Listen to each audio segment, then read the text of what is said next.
nice situation in Kailash Hill. And now it describes how the two sons of Kuvera took advantage of that nice situation to enjoy sense gratification. Now the description of the forests in the heavenly planets, it's similar to other descriptions we find in the Bhagavatam and elsewhere, of the ashrams of rishis. Just like in the third canto of the Bhagavatam, there is a description of the ashram of Karda Muni. So it's described very nice with flowers and birds and on the bank of the Bindu Sarovar. We find also in the Ramayana there are descriptions of the forest scenes where many rishis would live.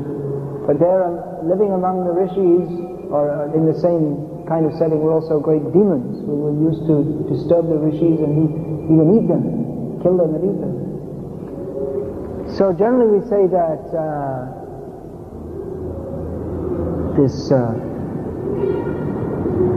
nice mode of goodness situation, that is very suitable for spiritual advancement, but it can also be used for material sense gratification. If we see a mode of goodness, the forest, the trees, the river, the lake, but actually it's full of living beings who are in the lower modes in the mode of ignorance. The trees, the animals, they're in the mode of ignorance. Even that description is there of who is that? Surabhi Muni, was it? Yeah. Who was in the Yamuna, which is not simply in the mode of goodness, but the transcendental river, the mode beyond the modes of nature. Shuddha Sattva. People go to Yamuna, they bathe in the Yamuna for purification. But within the Yamuna he saw a fish mating, so the desire came up in his mind because he wasn't firmly fixed in spiritual consciousness. The same example, the Ganga. Of course, there are so many fish in the Ganga. So that example is given that people go to the Ganga to bathe, to get purified, but the fish there in the Ganga, it's not that they're all great rishis, they're permanent, their whole life is bathing in the Ganga, but they're still in fish consciousness. And other people go to Ganga to catch the fish. You'll find in Bihar, so many fish are caught in Ganga and they're sent down to Bengal. For Bengali people, they like to eat fish more, so some people are going to the Ganga for performing sinful activities, killing fish, making a business out of it. So everything depends upon one's consciousness. One can also, it's seen around the other way, one can also be in a very horrible, degraded situation and actually be a very saintly person. There's that saying, is there, Prabhupada quoted in one of his purports, that Jali Nityananda Shura Bari Jai, Tatapi Ho Shai Mor Nityananda Rai. Even if I see Nityananda Prabhu going into a wine shop, I would still worship him as my respectable Lord Nityananda. Because if he goes to a wine shop, it's understood he's not become a drunkard. He's gone there he has some specific purpose, probably to save the wine drinkers, to give them some Krishna consciousness. Sometimes our devotees also, in the course of distributing books, sometimes they go into bars, sometimes into brothels. But it's not that they go there to become sinful, but they go there to purify the sinful people. So everything depends on the mental condition. This is like a sutra. Everything spiritual and material depends on one's mental condition. What do you want? Ultimately, what is our attitude in spiritual life? The same thing, someone may join a spiritual organization, but not for spiritual reasons, or maybe for mixed reasons. Someone may join because his heart is thirsting to serve Krishna. And someone may join because, it's one way of maintaining the body. And it may be mixed motives. Someone may be pious, yes, I like to serve Krishna, but I also have my own motives. So mostly everyone, very few people are pure devotees, so most people have some mixed kind of motive. Even Even one may not even recognize one's own motive to enjoy, but that may be subtle, that may come out later. Therefore Chaitanya Mahaprabhu warns that Nishidacha kutinati jive hinjan lava puja pratishtha jata upashakagan. He warns about the weeds that can choke the plant, the creeper of pure devotional service, such as not following the regulated principles, diplomacy and politics. You wouldn't think I'd enter into a spiritual organization, but we find that every spiritual organization is pretty much full of it. Then kutinati jive hinjan, cruelty, nastiness, violence to other living beings. Then desire for material gain, honor, respect, all in the name of spiritual lessons. So these are, why do these things come about? People, they vow to join the Krishna conscious movement, they give up gross sense gratification, which they're supposed to, no meat eating, no gambling, no tea, coffee, intoxication, any such things. Although sometimes you find that even people, they join this movement, still they're going on with some of these things. But even those who give up these things and whose desire is to serve Krishna, they may be involved also in some kind of political maneuvering or desire for honor, because the inner desire comes out. We've heard this saying that power corrupts. Even a good person can become corrupted by power. But actually, one devotee recently wrote to me, he said that actually power doesn't corrupt. But if someone is given that opportunity, then the corruption that was already within the heart, that comes out. It's an interesting analysis. If someone's actually pure, then they're not going to be corrupted by power. By the power, what does that mean? That means there's an opportunity to exploit others, and this whole material universe is the place of exploitation. Everyone is trying to exploit everyone else. There's so many, even in the animal kingdom, you see there's the famous spider, black widow spider, that after mating with the male, she eats him. So this is a very, very gross example, but everyone is trying to exploit everyone else. And even we see that people may act very nicely with others, but their ultimate aim is to get something out of them, to use them for their own advantage. So we're in the world of exploitation. So as long as we're not fully purified, that desire to exploit others, to promote oneself, is there. So it may be that corruption within the heart, it has the opportunity to come out. It's very dangerous. Spiritual life is ksharatjadara. It's just like being on the edge of a razor. With a razor you can shave very nicely, or you can also cut yourself. So by chanting Hare Krishna, you can also become purified. You can also commit offenses. In one sense, Krishna consciousness, it's more dangerous even than material life, because you come in contact with Vaishnavas and you have the opportunity to offend them, which is more dangerous than offending ordinary living beings. If you offend a Vaishnava, it's more dangerous. So in one sense, Krishna consciousness is more dangerous than being an ordinary karmic. And also because you get spiritual knowledge, then in that situation, if you misuse, in that situation you become more responsible. Just like the example that if someone is dying, the doctor, he should help them. If he doesn't, then he becomes more responsible. Or if people become more shocked if they hear that someone is engaged in some sinful activity, maybe some illicit sex or whatever, then that's very bad. But if they hear that someone like a teacher or someone who's supposed to be a respectable person, sadhu, if people hear sadhu is engaged in illicit sex, they become most disgusted. Anyway, it's disgusting. But if sadhu does that, it's more disgusting, because we're supposed to have spiritual knowledge, be an emblem of purity. So if a devotee, someone who has spiritual knowledge, who knows what is right and what is wrong, if he engages in sinful life, that is more of offensive, more sinful. So in one sense, coming to Krishna consciousness, it's more dangerous. That knowledge brings responsibility, and more responsibility to act in a proper way.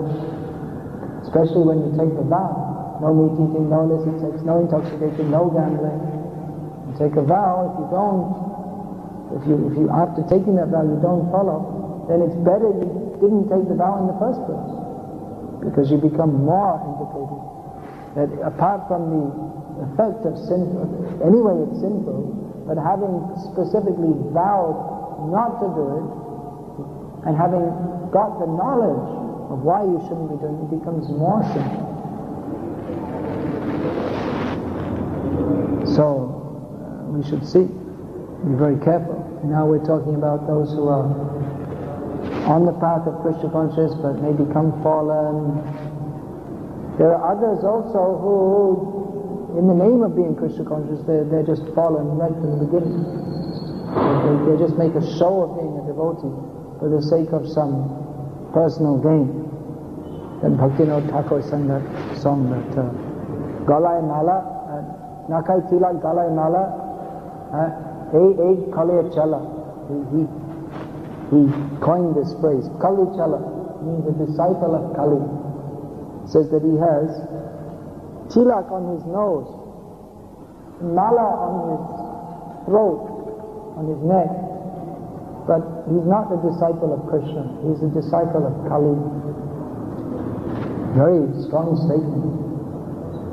Very, very strong statement. That and he goes on to describe that he's running with other people's wives. Sometimes you see that. Previously in India, there was people were very strict about this: no illicit sex, no meat eating, no intoxication, no gambling. I heard recently in Saurashtra, one couple were found engaging in illicit sex, and they were beaten to death, beaten and stoned to death. Narayana told me, someone read in the newspapers. They were caught. So previously, these things were very much eschewed in Indian culture. But religion, people were very much concerned with religion. So, if someone wants to engage in illicit sex, meat eating, gambling, how to do it without being socially rejected? You do it in the name of religion. That's what people used to. Then you'll find the guru. He'll teach that. You see, Shastra says that everything should be offered to the guru. So when anyone gets married, first the daughter, the new wife should be offered to the guru, and then you can enjoy prasad. They promote such things. Such things were going on here in Gujarat, actually. So there was some controversy which came to the court. So many things you'll find that we have to, we have to eat fish. So, we're very strict Vaishnavas. We don't eat anything without offering it first to Krishna. So first, before you take the fish, you have to offer to Krishna with tulsi leaf. This is going on in Bengal. I haven't seen previously. Must have been previously. People told me. I never came in contact with such people. And you see, people are doing Gopi Leela and so many things. Krishna is doing Gopi Leela. We are followers of Krishna. We should do as Krishna is doing, like this. So many things are going in the name of religion. Now they don't have to do it in the name of religion because they're just doing anyway. Because now they have the Western idea. The Western ideas have come that anyway, you get married, and if you don't like your wife, well, try her out for some time, and then it's no good. Well, you can always get another one. Actually, that's allowed in Indian culture. You can always get another one, but now they have this idea: no, you should only marry one wife. And so you throw out one wife, and then you get another one. But in Indian culture, originally in Hindu culture you can take more than one wife, but now they banned it. No, you should only have one wife. And then there's so many divorces and remarriages and all nonsense. And here in Gujarat we still find people plenty with two wives. That's our Jai Madhav Das. His father died recently, but he had two wives. What's that Kaka in London? He lives in one village called, I can't remember his name just now. He also has two wives. So it's considered normal thing, especially if the first wife doesn't have any children or doesn't have any male children. That was allowed. But now they have the idea, no, you should only have one wife, it's only allowed, and then they divorce and it becomes very simple. Or they have a mistress. In the Western country but they think it's very bad to have more than one wife. But if you have a mistress, that's socially respectable. But to have more than one wife, what nonsense I think. Western ideas, as to quote Prabhupada, this is one of the quotes that our liberal, academic, highly educated rascals who call themselves devotees and who are members of ISKCON, they criticize Prabhupada as saying that Prabhupada says that Western things means all bad ideas.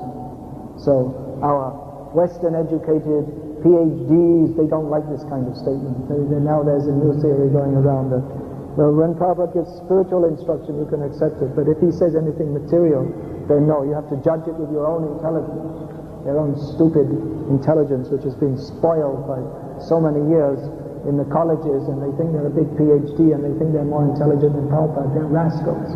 This is an example of someone who may be posing as a spiritually advanced person, but they're rascals because they're criticizing Prabhupada. Who are they to criticize Prabhupada? If Prabhupada says that Western ideas is all bad ideas, then it's correct. And anyway, whether you can see that anyway, everything Western. What is Western culture? It simply means cat and dog life. There's no idea of spiritual advancement. No such thing. Simply any hole use it. That is Western culture. It doesn't matter. Man to man, woman to woman, whatever it is.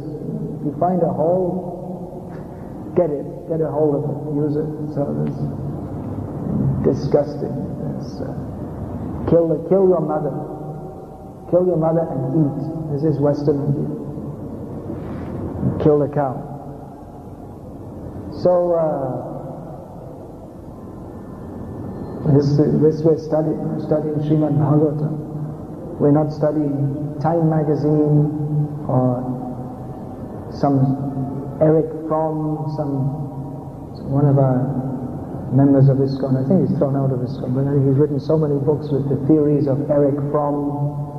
Fromm says this, Fromm says that, as if, who is this guy? Some meat-eating atheist, as if he's supposed to be some authority, because he's analyzed religions and how they work and how they don't work, and so we have to take his opinion because he's some kind of sociologist. Who are these people? Why do we have to take these opinions? Why? You see, Srila Prabhupada, he was always speaking, he was always quoting Shastra, isn't it? He wasn't quoting, well, according to Eric Fromm, and sometimes he may quote. Napoleon says that impossible is a word in a fool's dictionary, but then he doesn't bring out, for the next, now we're going to do a seminar 1 month on the sayings of Napoleon. No such thing. Daily, Srimad Bhagavatam, Bhagavad Gita, this is our authority. If some materialistic person says something which is acceptable according to, we may quote, but not that we take their whole theory. No, that's another nonsense rascal that by which you become another Kali Chala. In the name of spiritual life, you want to interpret the Shastra or interpret the Acharya according to some meat-eating kami ideas. Or you do some study and according to this study, the Shastra is wrong. What nonsense. Why? I don't know why these people even join this movement. If you don't believe in Shastra, if you don't accept Shastra, then why are you even in Hare Krishna movement? Go back to your stupid university and become a scholar and sit with them and smoke cigarettes and do whatever they do and, live happily ever after and go to hell, which is where you're going anyway if you criticize Shastra. Why pose as a devotee? Devotee means Guru, Sadhu, Shastra, Vakya, Chitete, Korea, Oika, Ana, Kariha, Manayasha. We simply accept what is given by Guru, Sadhu and Shastra. That is our standard. Every day we're singing that we come before Prabhupada. Guru Mukha Padma Vaka Chitete Korea Ana Korea Manihas. We worship the words of the Guru. As a physical point, as an external manifestation, we worship the lotus feet of the Guru. But actually more important than the feet is the mouth, what he says. If you're simply worshipping the feet but you don't follow the instruction, that's meaningless. You have to follow the instruction, you have to listen, what does he say? Sadhu is understood by what he says, not according to his feet. That you go, if you want to find a guru, what is the system? You don't go around inspecting their feet. Who's got nice feet? Who's got the most pretty feet? Who's got nice soft skin? That's not the method. You hear what they say. You understand the sadhu by what he says. So, what the Guru says, that is worshipable, because he only speaks of Krishna. And of course, you may find some rascals also speaking of Krishna. There are so many people making a living by speaking about Krishna. But who speaks about Krishna in such a way that we can also become Krishna conscious. That is Guru Mukha, therefore Guru Mukha Padma Vaka Chitete Korea. We worship the words of the Guru. For those who want to analyze, well, is it actually correct, or maybe it's wrong, and probably it is wrong, and we don't like all these things he says, that especially that women should be submissive to men. We don't like that at all. And they say, well, maybe Prabhupada was influenced by, he was brought up in a very traditional, conservative Indian background, and therefore he was influenced by that. Therefore we don't have to take it seriously. Oh, what nonsense. This is Shastra. Throughout Shastra. Why Prabhupada is saying that? Because Shastra says, and then they'll say, well, this is from Manu. Well, Manu, the Western theorists and the modern Indian so-called academics, they say that Manu, he was just promoting the Brahmins. He was a Brahmin fanatic and he put down the lower caste. No, Shastra is benevolent. Krishna is benevolent. He's not exploiting anyone. When they hear that someone should be higher than someone else, immediately in their stupid democratic, so-called democratic, the way they say, well, everyone is equal. We don't think that anyone should be superior to anyone else. This is all nonsense. Practically speaking, no one follows such a thing. Even in America, they're proud of their democracy, but the president is giving the speech on TV. They don't call any just idiot off the street. They call the idiot from the White House and put him and let him speak. Not any idiot, but the elected idiot, king of the fools. So it's understood that he's in a superior position. Well, if you go for a job, you go to the factory and you have to press the button, or press this button, press that button, hammer in a sequence all day. And they say, well, we'll give you 1,500 rupees a month for doing this. You say, what? How much are you earning? You're the director of the country. Well, I'm earning 1,50,000 a month. Why don't you give me the same? Democracy, it's all the same. You should give me the same wage. There's no such thing. There's no such thing as equality. It's another bogus idea. People in the Western countries, they think, oh, equality, égalité, what is that, the French Revolution, égalité, liberté, fraternité. We should all be equal and liberal and brothers. It's all rubbish. There's no such, someone is more intelligent than someone else, someone is more powerful than someone else. That is there in human society, is there in animal society, is there even in plant society.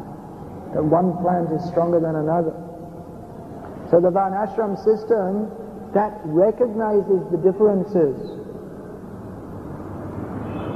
and structures society that it will be organized nicely with no exploitation. The problem is not that one is superior to another. The problem is that one is exploiting another. They've seen there's a problem, because in the Western countries you had all these kings who are simply exploiting the citizens, as Srimad Bhagavatam predicts that, what is that? Mlecchaste Prajabiksha. What is that? Mleccha, yes. Prajaste Bhakshishyanti Mleccha Rajanya Rupina. That mlecchas, meat eaters, lowest class rascals, taking the form of kings, taking the position of kings, they'll simply consume the citizens, literally eat. The word is eat. It means that they'll exploit them. Sometimes you even find there was that Idi Amin in Uganda, he literally ate his citizens. His political enemies, after killing them, he used to eat them. Hare Krishna. Is he still alive? I don't know. You're from there, right? Uganda? Is he still alive, that guy?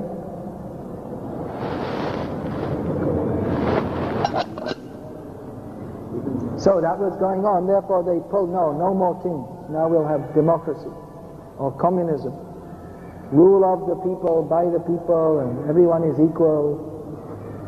We saw Brezhnev, he was the head of the USSR, communist, then he had, 70 sports cars. He wasn't exactly equal with everybody else. He had a collection of sports cars, whereas most people in the USSR, they didn't have any car. How can they have a car? They're all equal. They all have nothing. They all have nothing. On behalf of the state, the president of the state is looking after these 70 sports cars and a big palace. We're all equal, but on behalf of the state, I'm doing some extra service of looking after extra money and all these things. So it's not possible. Even in a communist society, that someone has to be the manager and someone has to be the worker, like this. So what Shastra is giving, that is perfect. That is the first condition by which someone should come to Krishna consciousness. If at all, you shouldn't even get initiated if you don't accept this, that you have to follow Shastra. And if they don't want to accept Shastra, then why accept anything? Here we're reading the description of Mandakini Ganga, the Ganga in the heavenly planets. It's the same river as the Ganga here, just a little bit north of here, that flows through from Gangotri down to Kanpur, and then through to Allahabad, Varanasi, and down through Bihar, Bengal, and to Ganga Sagar. Same Ganga. How can you say the same Ganga in the heavenly planets as on the earth planet? What is the explanation? Because the Ganga is carried in spaceships from the heavenly planets to the Himalayas. That is the description in Bhagavatam. You don't want to accept it? Then get the hell out of here. Get back to your university. This is Shastra. You have to accept it. You can't believe it? Well, don't believe it. You don't have to. But then don't pretend to be a devotee, because devotee means he has to accept Shastra. You don't believe it, you never saw such a thing. What does it matter you never saw such a thing? How much have you seen in this universe? What do we know of this universe? We're tiny, tiny little beings in a vast universe, and we have some PhD and we think, now I'm more intelligent than Vyasadeva. Now I'm more intelligent than Krishna. Krishna says that Namang Dushkritino Murha, and we think, why Prabhupada is speaking in such harsh terms. Prabhupada, when he was asked, he said, I'm only saying what Krishna says. Krishna says, those who don't surrender to me are rascals. So the duty of Guru is to repeat what Krishna says. So that is a fact. Anyone who is not surrendered to Krishna, he is a rascal. How can you say that? Because Krishna says, that is Krishna's opinion. Who is to say who is good or who is bad? You have in modern philosophy all this kind of, how can you define what is good? Actually, nothing is good, nothing is bad. Yes, there is a difference between good and bad. Good means those who surrender to Krishna, and bad means those who don't surrender to Krishna. There is a difference. It's not all the same. Or they try to define good and bad by their own yardstick. So someone says abortion is good, and someone says abortion is bad. How are they to judge? You can't, by your own materialistic way, you can't judge. They'll say, well, actually it's good if you have an abortion because you see a child, you don't want the child and there's not enough money to look after it, so better have an abortion. It's kind to the child. If you have the child, it's not good. Or someone may say that actually you should teach, there's another of these weird theories that float around in our ISKCON by people who don't read Prabhupada's books or don't have faith in them. But actually, you see, the children of our devotees, they're going to have illicit sex anyway, so better tell them to use contraceptives so they don't get AIDS and they don't have children who are unwanted. Very good theory. Very excellent theory. No, Prabhupada was preaching to all the hippies. He never said, well, you better use contraceptives when you have sex because you may have children that you don't want and then they'll become criminals. He never said any such thing. He said, no illicit sex. If you don't follow that, then you're simply an animal. That's all. So he never said any such thing. No such compromise. No illicit sex. No contraceptive. No such thing. So this Krishna consciousness, what is actual following means to follow the Acharya, to follow Guru, Sadhu, Shastra, not to become artificially more intelligent. Or so many theories that Prabhupada, he didn't really understand the Western people. He understood much better than you. You don't want to understand his understanding because you want to remain a Western rascal with contraceptives and so many things. It just is typical of cheating religion. Dharma projita kaitava atra. Srimad Bhagavatam begins that cheating religion is kicked out here. And Prabhupada, practically this verse describes Prabhupada's mission. Dharma projita kaitava atra. Paramo niyamat saranam satam vedyam vastavam atra vastu shivadam tapatrayam nuranam Srimad Bhagavate Mahamuni Kriti Kimva Parayishvara Sadhyo Hridya Varudyate Takatibisu Sushidu Takshanat. This verse practically describes what is Prabhupada's mission. To kick out cheating religion from the world. To bring people to the platform of Paramahamsas, non-envious, so they can appreciate what is Srimad Bhagavatam. To give the absolute truth, Vedyam Vastavam Atra Vastu. This is the actual truth of the Vedas. Atra Vastu Shiva, which is all auspicious, which uproots the threefold miseries. This Srimad Bhagavatam is the topmost philosophical contribution. Prabhupada is giving the topmost philosophical contribution to human society. Topmost philosophical contribution because it is compiled by Vedavyas in his maturity. Therefore, what is the need for any other scripture? Even what is the need for any other scripture? What to speak of? What is the need for mundane, stupid, psychoanalytical theories? There's no need for any other scripture, then there's certainly no need for any theory concocted out of the three modes of material nature by people who are Brahmamad Vipralipsa Karana Patav Arya Vidya Vake Nahido Sheshav. Why do we follow these? Why do we accept the Shastras? Why do we worship the words of the Acharya? Because they follow the words of Scripture and they are free from the defects of the conditioned souls, which are mistakes, imperfect senses, the tendency to be an illusion and the cheating propensity. Therefore we worship the words of the Acharya. We worship the words of Shastra because they're beyond these defects. They're all perfect. Srimad Bhagavatam is all perfect. So this is Prabhupada's mission, to kick out. Prabhupada said, my mission is to destroy atheism.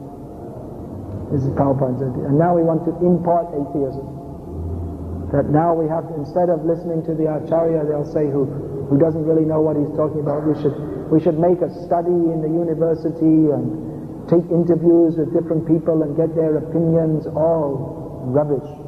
Everything, you take all these philosophers in the world, all your Freuds and your Kants and your Nietzsches and your Sartres and Russells, and they're all just what you can do with their books. You can make a nice bonfire and keep yourself warm. That's the best thing to do with their books. Or even better, you can reprocess their books and use for reprinting. You can print Prabhupada's books. They're all rubbish. You take one line from Prabhupada's books, everything is perfect.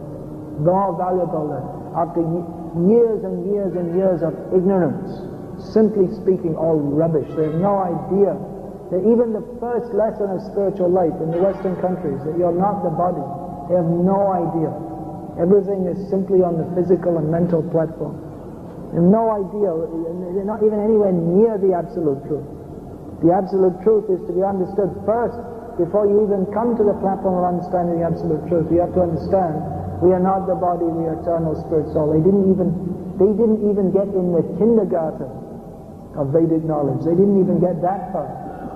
In philosophy, their philosophy is like the philosophy of a screaming baby, with it exactly like that. Because the philosophy you can begin to understand when first there has to be some sense control. Without sense control, how can you understand the highest truth? But without sense control, a human being is just like an animal or an untrained screaming baby. So that exactly on that platform, these so-called philosophers of the Western world, that they may be so-called highly intelligent and advanced, but actually they don't understand anything whatsoever. They're just on the animal platform. So we're taking knowledge from Srimad Bhagavatam, such perfect knowledge. It's best, actually if you want knowledge, we have to come to Shastra. There's so much good. Even Shastra, the different acharyas, they've given so many wonderful insights, just like you see, what a wonderful insight that here Prabhupada is giving. It's not the situation you're in that is most important. More important is your own mental condition. Such an important point that sometimes we think, well, for my spiritual advancement I have to be in this situation or that situation. You may be in the best situation, but if our desire is wrong, then we'll misuse that situation. You can be in the sannyas ashram, which is the most exalted ashram for spiritual life, in which you have nothing to do but to serve Krishna. But you can also, in that ashram, you can also exploit that situation to engage in illicit sex. You can also do, because people, they're giving you all facility. The sannyasi is given all facility so that he can fully concentrate on spiritual life. But if he uses that facility to exploit young women, he can also do. It's not unheard of. So it's not that automatically, just by being in a certain situation, one will become advanced. Someone can even take sannyas just for the sake of impressing others or suppressing others. You may do. Generally not, we hope. But it's not impossible. Or one may be in family life, surrounded by relatives and completely, even non-devotional relatives, and be fully Krishna conscious. The example is Prahlad Maharaj. He didn't have very good association. No one among his friends, teachers, father, they were all absolutely against his Krishna consciousness. But he remained pure. So generally we try to get good association. It's very important for spiritual advancement. But ultimately, more important than all these things is one's own attitude. Chaitanya Mahaprabhu has recommended that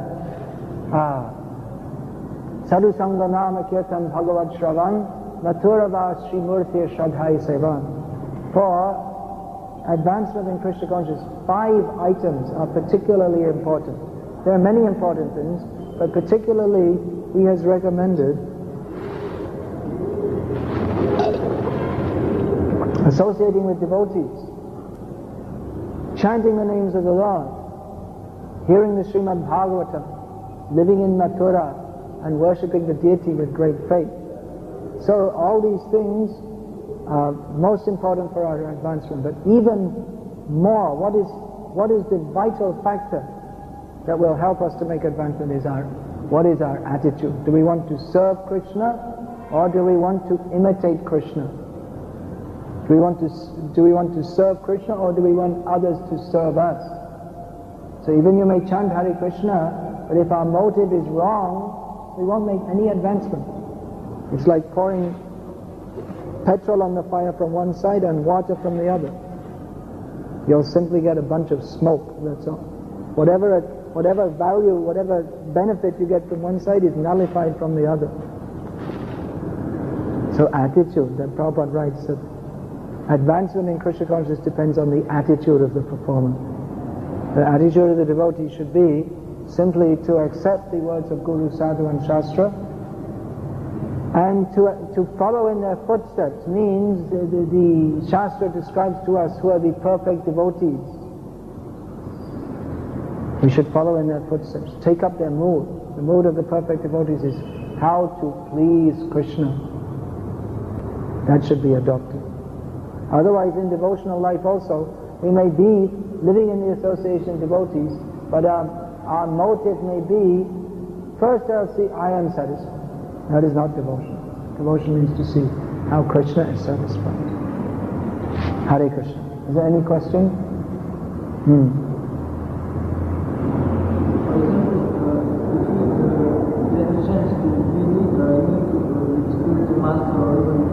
Chance to be near to. Yeah.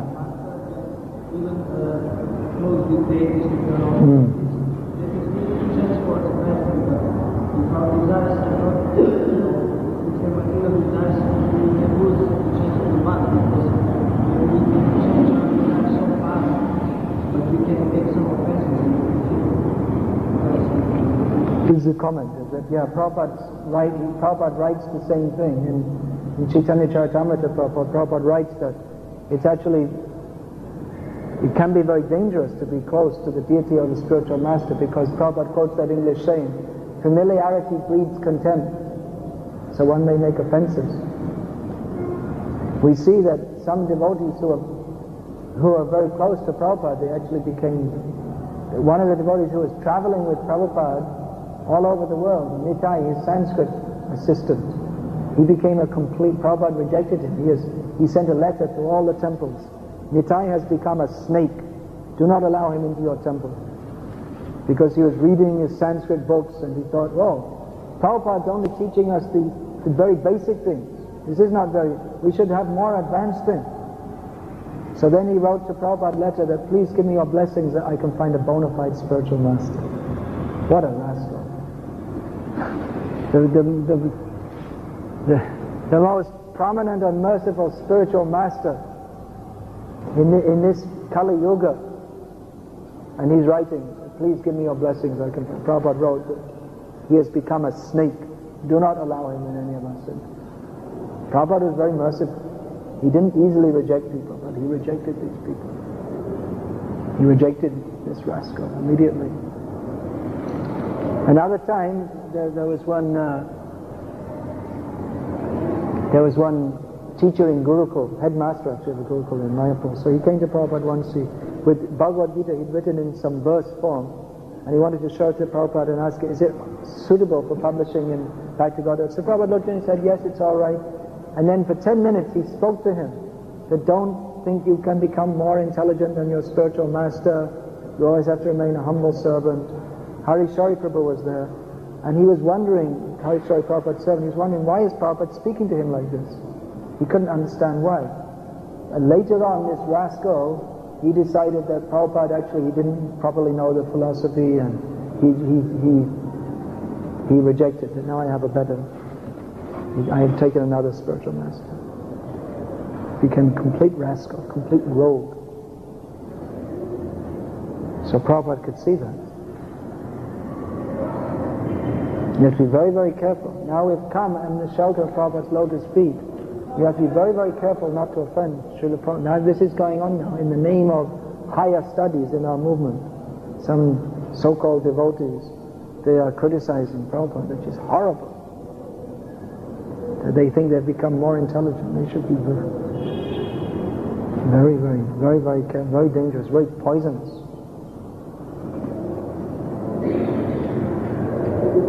Worship Prabhupada, come to his Guru Puja every day, study his books.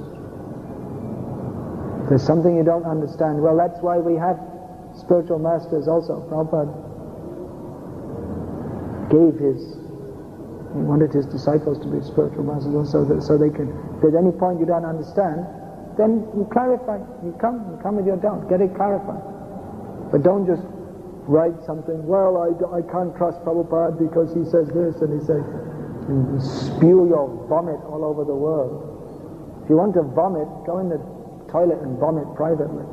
But don't do it all over everyone's clothing and everyone's face.